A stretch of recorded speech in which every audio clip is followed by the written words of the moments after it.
Iran की सेना ने यूएई पर बैलिस्टिक मिसाइल और ड्रोन से हमला किया है। ईरान ने यूएई पर 17 मिसाइल और 117 ड्रोन दागे हैं। ईरानी हमले में यूएई में 4 लोगों की मौत भी हो गई। प्रेसिडेंट ट्रंप को पता नहीं है कि उनके ऑब्जेक्टिव क्या है। उन्हें नहीं पता कि वो ईरान का न्यूक्लियर प्रोग्राम को ख़त्म करना चाहते हैं, उनकी मिसाइल्स को ख़त्म करना चाहते हैं, रेजीम चेंज चाहते हैं, क्या चाहते हैं। कहता है क्या वो, उनका ये कहना है कि अमेरिकन एडमिनिस्ट्रेशन को पता नहीं कि वो क्या चाहते हैं। दूसरी बात है उनका ये कहना, और बड़ी इंटरेस्टिंग बात है, उन्होंने कहा कि इन्होंने जंग की तो पूरी तैयारी की हुई थी, अच्छा। मगर लगता ऐसे है, और उसमें कामयाबी भी बड़ी हो रही है, मगर लगता ऐसे है कि उन्होंने ये नहीं सोचा कि अगर ये जंग जीत जाते हैं या हार जाते हैं, दोनों सूरतों में, कि इसके नताइज क्या निकलेंगे। अभी कुछ दिन पहले उन्होंने अपने एक टीवी शो में बात करते हुए कहा कि भारत जो है वो पाकिस्तान पर अटैक की तैयारी कर रहा है, और अगर ऐसा हुआ तो पाकिस्तान को कोई बचा नहीं सकेगा, यहां तक कि चाइना भी नहीं। साथ ही साथ नजम सेठी साहब ने ये भी कहा है कि जी भारत जो पाकिस्तान पर अटैक की तैयारी कर रहा है और अटैक करेगा, ऐसा नजम सेठी साहब का कहना है। और साथ ही साथ उन्होंने ये भी कहा है कि पाकिस्तान का हाल जो है वो ईरान से भी बदतर हो जाएगा, यानी ईरान के ऊपर जो अटैक्स चल रहे हैं इसराइल के, अमेरिका के, और जो हशर हुआ है ईरान का, उससे भी खराब हाल जो है वो पाकिस्तान का होने जा रहा है। इसको ना इलेक्टेड हुकूमत कहा जाए, ना इसको नुमाइंदा हुकूमत कहा जाए। ये तौहीन है इलेक्टेड हुकूमत किसी की भी और नुमाइंदा हुकूमत किसी की भी।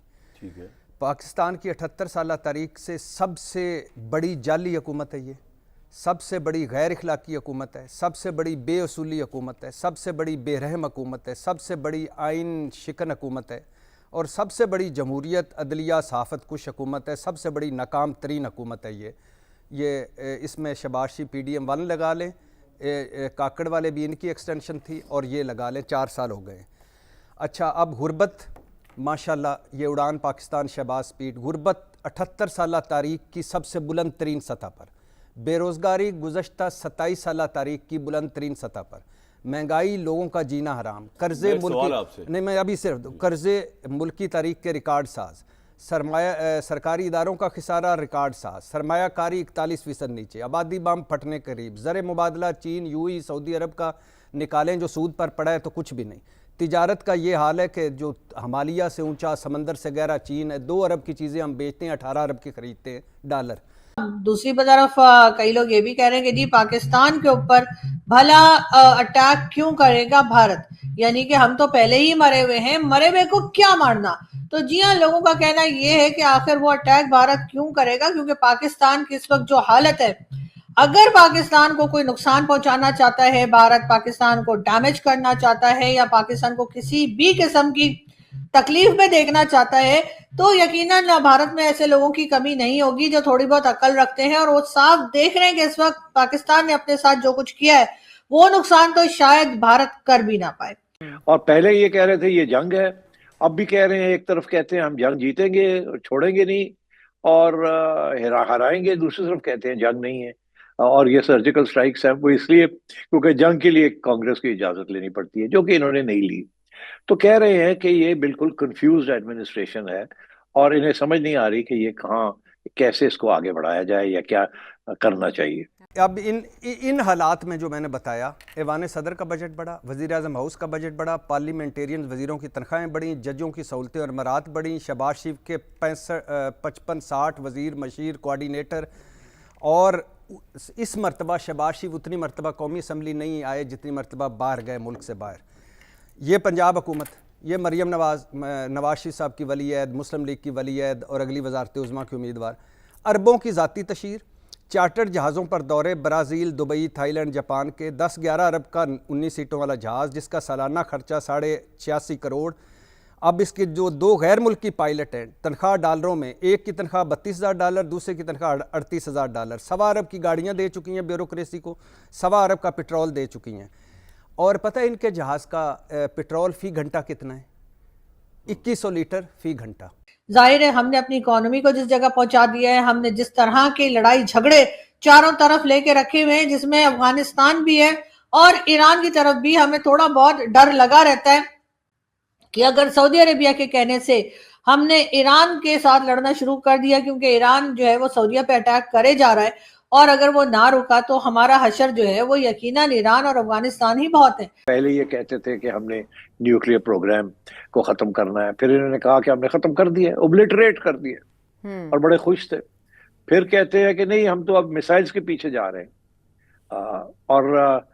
उसके बाद इन्होंने कहा, जब देखा कि वो भी मसला हल नहीं हो रहा, उनकी मिसाइल्स तो चलती जा रही हैं, तो फिर इन्होंने कहा कि नहीं, हम रेजीम चेंज की तरफ जा रहे हैं। काफी अर्से पहले ही ऑलमोस्ट 50% से ज्यादा लोग पॉवर्टी लाइन के नीचे जा चुके थे, अभी तक शायद और भी चले जाएंगे।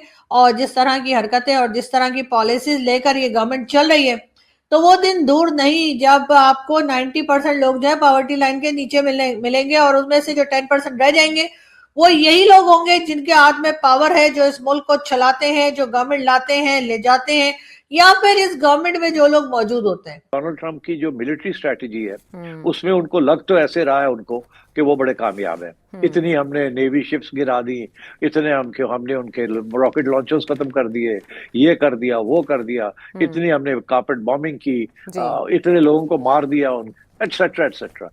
मगर दूसरी तरफ से ऐसे लग रहा है कि इसका कोई असर नहीं हुआ ईरान के ऊपर। लेकिन साथ ही साथ अगर हम बात करें सऊदी अरेबिया की, तो जी हाँ, सऊदी अरेबिया से पाकिस्तान ने एक बार फिर रिक्वेस्ट की है कि जी $5 बिलियन जो है वो हमें दिए जाएं बैंक में रखने के लिए, यानी कि देखने का, टच करने का नहीं। जी हाँ, बिल्कुल वैसे ही जैसे पहले एक बार तकरीबन $3 बिलियन जो है सऊदी अरेबिया से लेकर और पाकिस्तान ने बैंक्स में रखे थे, और उन्होंने कहा था 72 आवर्स में जैसे ही हम कहेंगे वापस करना होगा। और जब वापस मांगे गए तो हमने कहा भाई वो तो अब्बा डब्बा जब्बा, वो तो हम खा गए।